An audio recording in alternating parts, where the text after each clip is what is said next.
이준석 대표의 개혁신당과 양향자 대표의 한국의 희망이 전격적으로 합당을 발표한 가운데 이낙연 전 대표와 민주당 탈당파의 공동창당 가능성도 높아지고 있습니다. 중텐트를 친 후 빅텐트로 모이는 모양새인데 빅텐트의 핵심인 이낙연, 이준석의 연대는 어떻게 될지 전망이 분분합니다. 이형길 기자가 짚어봤습니다. 민주당에서 나온 현역 의원 3명이 주축이 된 미래대연합과 이낙연 전 대표가 이끄는 새로운 미래의 공동창당 가능성이 높아지고 있습니다.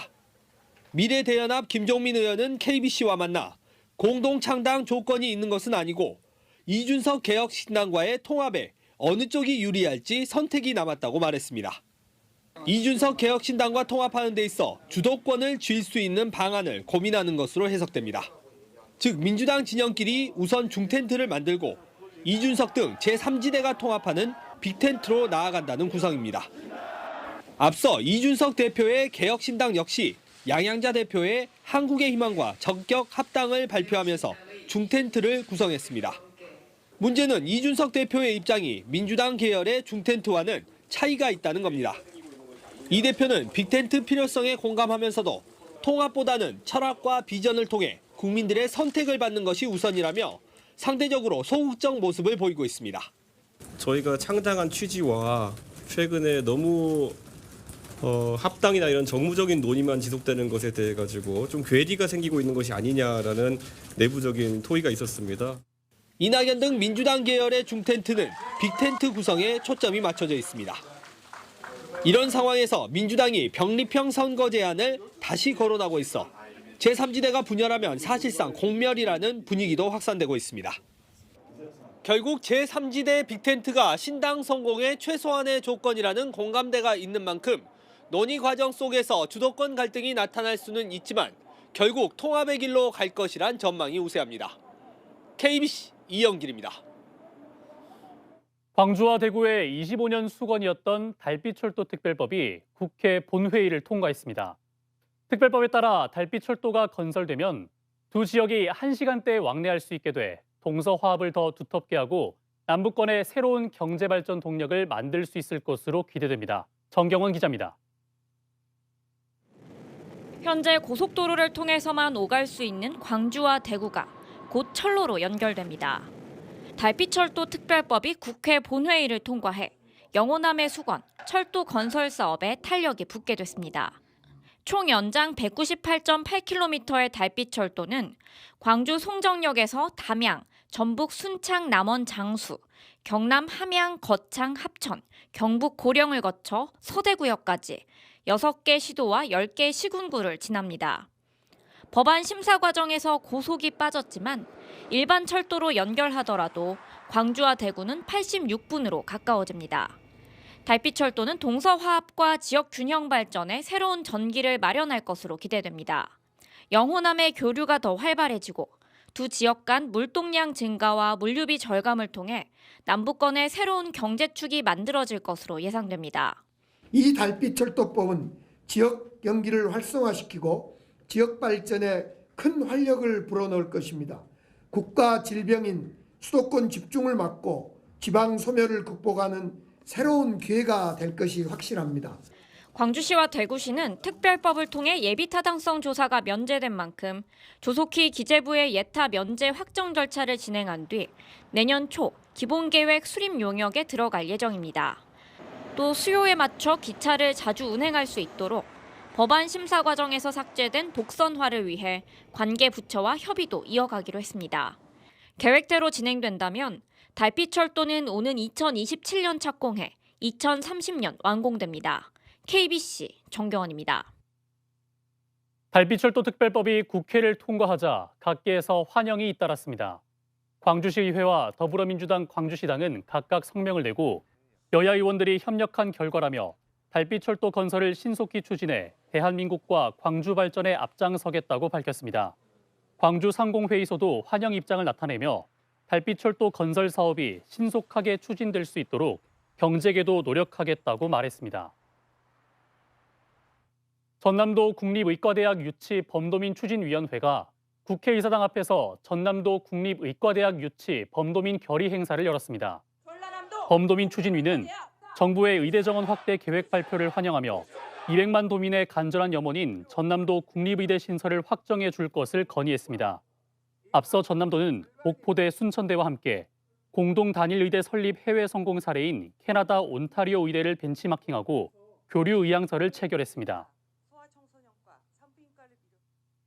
전라남도는 이런 범도민 추진위원회의 뜻에 맞춰서 전라남도 온 도민의 30년 염원인 국립의과대학이 이번 기회에 반드시 유치될 수 있도록 최선의 노력을 다하겠습니다.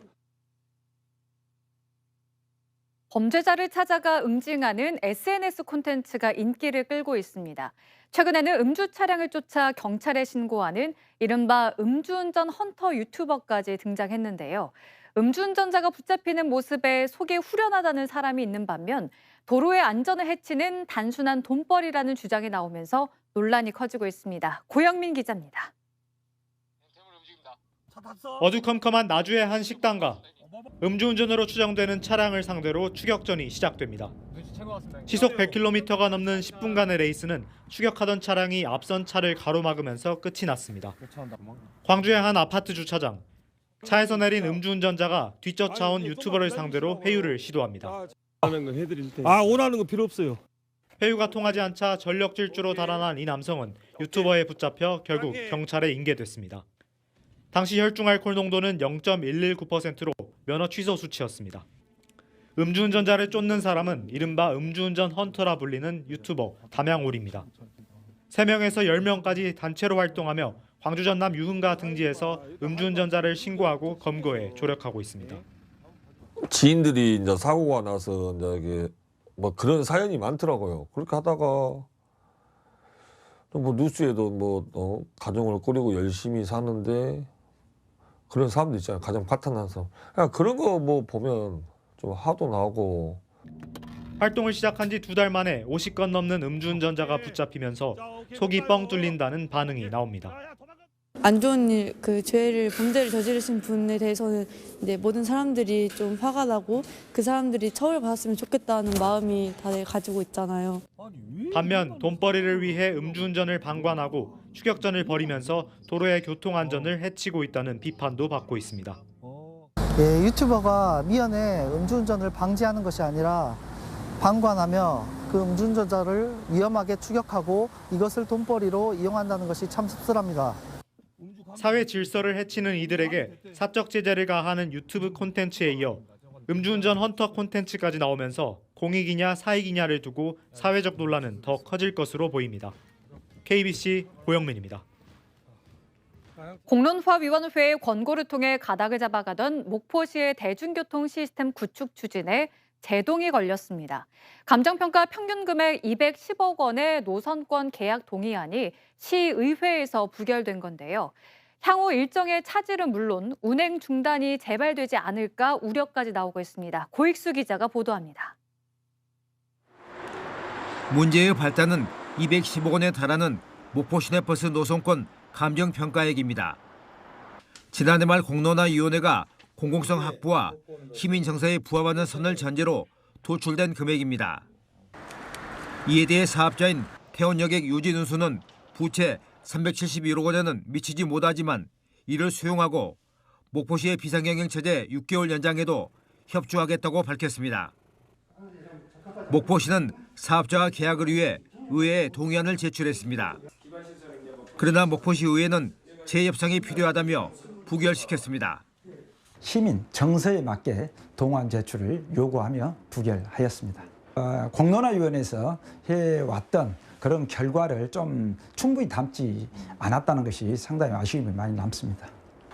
목포시는 계약 성사를 전제로 구두 계약을 통해 비상경영체제를 연장하고 있는 터라 의회의 부결 결정에 당혹감을 감추지 못하고 있습니다.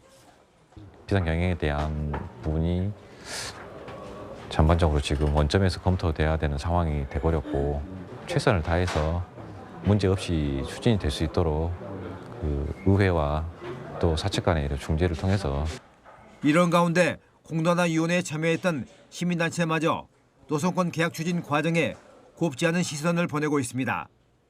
권고안을 받아들인다고 했는데 하나도 받아들이지 않고 처음에 애초에 목포시가 계획했던 그 내용을 그대로 발표한 것입니다.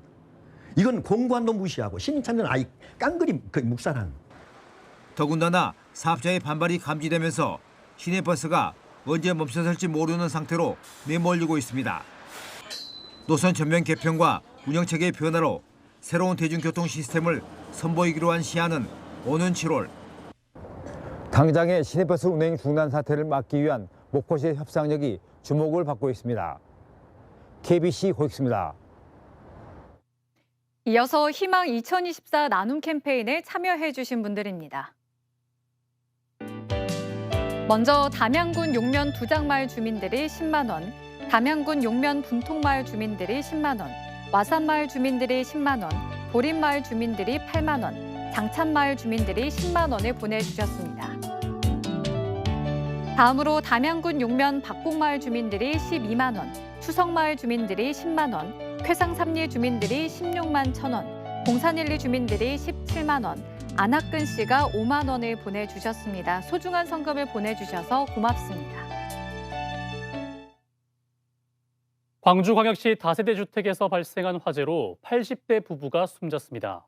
광주 서부경찰서는 어젯밤 8시 반쯤 서구 쌍촌동 2층 다세대 주택에서 불이 나 80살 A씨가 병원으로 옮겨졌지만 치료를 받던 중 오늘 숨졌다고 밝혔습니다. 한편 A씨 남편인 81살 B씨는 화재 발생 50분 만에 사망했습니다. 경찰은 1층에서 전기적인 요인으로 불이 난 것으로 추정하고 합동 감식을 통해 정확한 화재 원인을 조사할 방침입니다. 사건 브로커에게 뇌물을 받고 승진 인사에 영향력을 행사한 의혹을 받는 현직 치안감이 구속 전 피의자 신문에 출석해 혐의를 부인했습니다. 광주경찰청장을 지낸 김 치안감은 오늘 뇌물수수 혐의로 영장실질심사를 받으면서 승진 청탁과 뇌물을 받은 바 없다고 혐의를 인정하지 않았습니다. 김 치안감은 광주경찰청장 재직 당시인 2022년 사건 브로커 성모 씨에게 청탁비 1,000만 원을 받고 박모 경위를 경감으로 승진시켜준 혐의를 받고 있습니다. 하헌시 국민의힘 당협위원장과 김성환 더불어민주당 국회의원 예비후보가 오는 4월 10일 총선 출마를 선언했습니다. 하 위원장은 오늘 광주광역시 의회에서 광주 서구갑 출마 기자회견을 열고 야당으로 기울어진 운동장을 바로잡아야 할 때라며 자유민주주의의 승리를 쟁취하기 위해 출마를 선언한다고 밝혔습니다. 또 광주 동남을 선거구 출마를 선언한 김성환 예비후보는 당당하고 시원한 정치로 호남 정치를 재건하겠다며 중앙 실정도 알고 지역 실정도 아는 만큼 더 큰 일, 더 많은 일을 할 수 있도록 기회를 달라고 지지를 호소했습니다. 호텔 객실을 미술관 전시관으로 바꾸는 블루 국제 아트 페어가 광주에서 처음으로 열려 눈길을 끌고 있습니다. 오늘 광주 라마다 충장 호텔에서 개막식을 갖고 전시에 돌입한 블루 국제 아트 페어는 42개 객실에서 전국 유수 작가들의 작품 2,000여 점을 오는 28일까지 나흘간 선보입니다. 휴식과 예술, 힐링을 주제로 한 이번 전시는 휴식의 공간을 갤러리로 꾸민다는 색다른 콘셉트로 관람객들의 미적 감수성을 자극하고 있습니다.